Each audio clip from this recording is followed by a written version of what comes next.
How does general anesthesia work for craniotomy? Imagine being completely unaware and pain-free during a complex brain surgery. That's what general anesthesia provides.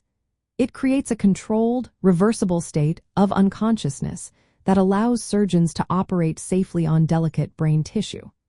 When a patient undergoes a craniotomy, anesthesia is carefully managed to keep the brain protected while the patient remains unaware and comfortable. The process begins with the induction phase, where intravenous drugs like propofol or etomidate are administered. These medications quickly induce unconsciousness by reducing brain activity and blood flow, which helps protect the brain during surgery. Sometimes, inhaled gases such as isoflurane or sevoflurane are used to maintain this state.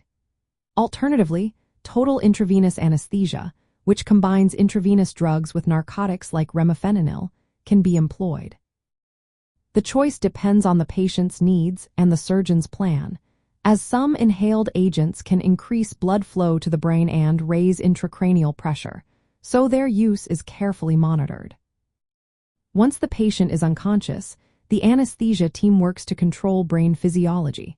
They keep cerebral blood flow and intracranial pressure stable by regulating carbon dioxide levels in the blood. If carbon dioxide levels drop too low, blood vessels constrict, which can reduce oxygen supply to the brain. If they rise too high, vessels dilate, increasing pressure inside the skull.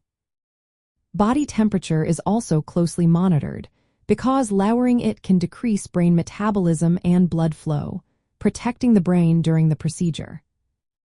Muscle relaxation is achieved with paralytic agents, preventing movement and making the surgery safer. Narcotics are used throughout to manage pain, both during and after the operation, helping with recovery and comfort. The anesthesia team also keeps a close on vital signs like blood pressure, heart rate, and blood volume to prevent bleeding or inadequate blood flow to the brain. Proper management of blood clotting is essential, especially since fluids and medications can influence bleeding risks.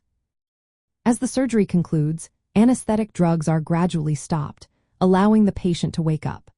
Pain control continues afterward to ensure comfort and reduce complications. In some cases, especially when tumors are near critical areas of the brain, patients may undergo awake craniotomy, where they are partially awake to help monitor brain function during surgery. But in most craniotomies, the patient remains fully unconscious throughout. Overall, general anesthesia for craniotomy is a highly specialized process that balances keeping the brain safe, maintaining vital functions, and ensuring patient comfort. It requires expert neuroanesthesia management to optimize outcomes, protect brain health, and support successful removal of tumors or other brain conditions. Always remember, each patient is unique, and anesthesia plans are tailored to individual needs.